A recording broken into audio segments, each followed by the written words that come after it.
हा सर्व परिवार धार्मिक आणि पारमार्थिक आहे. यांच्या पोटी, रागीबाबांच्या पोटी, मातुश्रीच्या पोटी गोड असे रत्न प्राप्त झाले. कारण संतती हीच खरी आपली संपत्ती असते. वा वा. गृहस्थ जीवनामध्ये खरी संपत्ती म्हणजे मुलं बाळ. ही खऱ्या अर्थाने संपत्ती चांगली निर्माण केली, याबद्दल मी तुम्हाला धन्यवाद देतो. बाळकृष्ण महाराजांचा आवाज गोड आहे, अगदी सुंदर आहे, रसभरीत आहे. त्यांचा आवाज नेहमीच कानी पडला पाहिजे अशी त्यांची ख्याती आहे.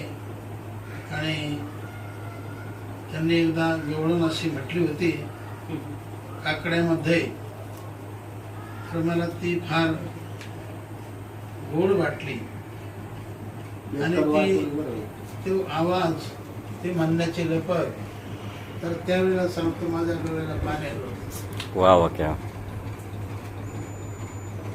आणि हा भाव मी त्यांच्याकडे व्यक्तही केला होता.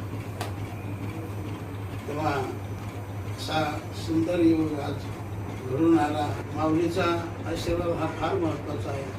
माऊलीचा शिक्का, जोग महाराजचा शिक्का, आनंदी क्षेत्राचा शिक्का एक नंबरचा शिक्का आहे. कारण ती ज्ञानभूमी आहे. ज्ञान पाहिजे माणसाला.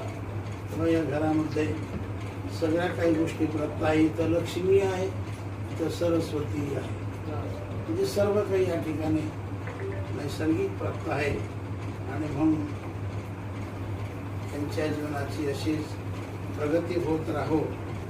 आणि भजन कीर्तन या खरेमध्ये पुन्हा पुन्हा त्यांची प्रगती होत राहो, असं मी त्यांच्याबद्दल शुभकामना व्यक्त करतो.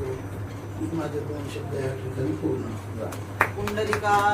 हरी विठ्ठल श्री ज्ञानदेव तुकाराम पंढरीनाथ भगवान की जय.